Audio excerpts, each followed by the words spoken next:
What's going on, everybody? American Football Network here with another video today. And today we're bringing you guys our Texas Michigan game preview prediction video. But before we get started, make sure you guys like and subscribe, comment those thoughts and opinions down below. Help me reach that goal of 1,400 subs by the end of September. We're currently at 29 away. We're at, I believe, 1,371. So let's get going on that. Let's hit that goal. Check out the description for links to our shop, podcast, website, Patreon page, and our College Football Roundup channel as we get going with just more college football. We're already through week 0, week 1, week 2 coming up, and a long season ahead of us. We're excited for it. So let's get started with today's video. So we got Texas and Michigan, biggest game of the week. It'll be the 12 o'clock big noon kickoff game on Fox. Right now, as it sits, Texas is favored by 7.5. The over/under on that one sits at 42.5. We'll get to what we think of those numbers later. ESPN gives Texas a 73.8% chance to win this game. Take that as you may. I know some people love and live or die by the ESPN analytics. Most people generally don't like them, but that's what they have in this game. Week 1, Texas beat Colorado State 52-0 at home. Michigan beat Fresno State 30-10 at home. And when I look at this game, what I really look at, obviously we didn't see much out of the Michigan guys. They were, out of the Texas players. Never really was a close game. Quinn Ewers had a pretty solid game. Went 20 of 27, 260 yards, 3 touchdowns, 1 pick. They didn't play a whole lot. I don't believe Ewers played in the second half. He might have played second half, but he didn't. I know he didn't play in the fourth quarter. You look at Michigan; they were in a little bit of a closer game. Their guys got a little bit more work, but still not a whole lot. So not really a lot to go off of. We're really going to find a lot of things out in this game. But the biggest concern for me in this one, when you look at this Michigan team, is Davis Warren against Fresno State, just 15 to 25 for 118 yards, 1 touchdown, 1 pick. Now the running game was very good for Michigan. They did very well on the run game. But when I look at Davis Warren, not very impressed with what he showed in that football game. Obviously, we all thought this offseason that Alex Orji was going to be the starter, but that just didn't work out. He ended up not being named the starter. Warren beat him out. Orji did come into the game, was 1 for 2 with a 3-yard touchdown pass, but for the most part, it was Davis Warren, and he was the guy for him.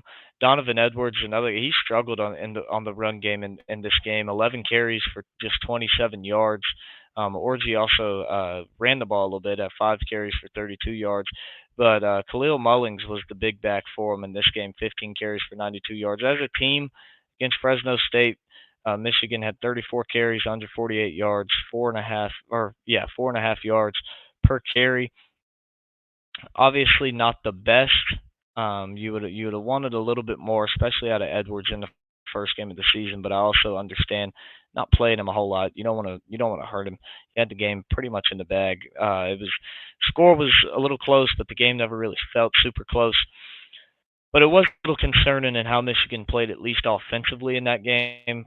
When you just look at the lines of scrimmage in that game at the offensive line, not a 4.4 yards per carry isn't bad, but against Fresno State with the O line that you think you have and the running backs that you have, you would expect a little bit more than that.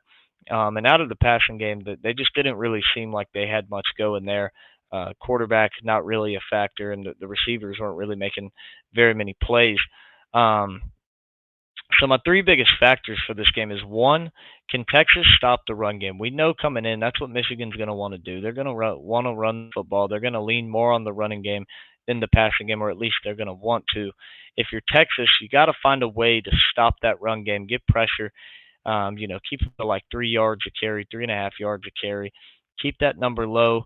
Don't give up any explosive plays in the run game. Make them work their way down the field, especially with the inexperience at the quarterback position from them.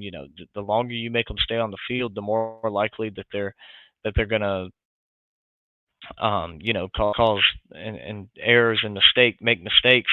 Obviously, you want them to go 3 and out every time, but if they're gonna score, you would rather them go 14 plays down the field than you would them go, one play, 80-yard touchdown run from Donovan Edwards. But I feel like if you're Michigan, you want to run the ball, you want to hold on to the football, you want to keep that Texas. I feel like that one kind of plays into both parts, both teams kind of evenly. But if you're Texas and you can force Michigan to throw the football, I think you'll be in pretty good shape. On the other hand, if you're Michigan and you can run the football, you're going to be looking pretty good in this one as well. My second biggest factor in this one is, can Michigan limit the big plays or take them away completely from this Texas offense? Can they limit that explosiveness, keep everything in front of them? Michigan has a great defense, have the secondary to do it, headlined by Will Johnson. This is a team that can do that. It's just a matter of if they will.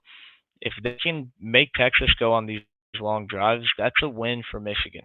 If they can prevent, letting a guy like Isaiah Bond get deep on them, 75-yard touchdown pass right out of the gate or whatever it may be, if you can prevent that, if you're Michigan, you're going to be looking pretty good and in a pretty good situation there. But if you're Texas, if you're able to hit those explosive plays, then that's going to be great for you. Putting a lot of points on the board, because this Michigan team, one, they're not a team that's going to want to work fast and under pressure. They're not a team that's going to, they're not really a team that's built to come back from a, 17-point deficit. Being down 17, they're not really a team that's built to come back from that in the second half. Now, if it's in the first half, yeah, they got plenty of time, but midway through the third quarter, if Texas is up 17 in this game, it's going to be looking pretty good for them if they're limiting the big plays from Michigan as well. And number three in this one is, can Michigan sustain long drives? You want to wear that Texas defense out, because the more you wear them down, the easier it's going to be to run the football for you in this game. If you're Michigan, that also keeps your defense rested, because if they wear down, then that's when you're going to see Texas start hitting those big plays, those explosive plays in the run game. Quinn Ewers having all day to throw it. They've got the receivers that they can really take advantage of a situation like that. You got to find a way to prevent that if you're Michigan. So now to my score prediction in this one. I think Texas covers the spread, and I also have it hitting the over. I have Texas winning this one 31-20. I think that they get a big win, a big statement win in the Big House. I do think Michigan is a little overrated. Right now they're currently ranked 10th in the country. I don't think they'll finish top 10. I actually don't think Michigan will make the playoff this year. I don't see this team as a playoff team. I just think that offensively they just don't have the capabilities that they had last year. I don't think they have the pieces. The defense is obviously not as good as it was last year either. And the schedule's tougher. It is. Just simply put, the schedule is a tougher schedule this year. Not only that, new head coach. Obviously, he's been in the program and around the program, but he's never been a head coach for your team before. You lost Harbaugh, who was really the guy that held a lot of it together. And speaking of program, just all the stuff you have going around your program as well. Just the pressure of, you're the defending champion. You got to go out there and play like it. But two, all the stuff with Connor Stalions, the cheating scandal, all that stuff spiraling around your program. I think this is going to be a big win for Texas.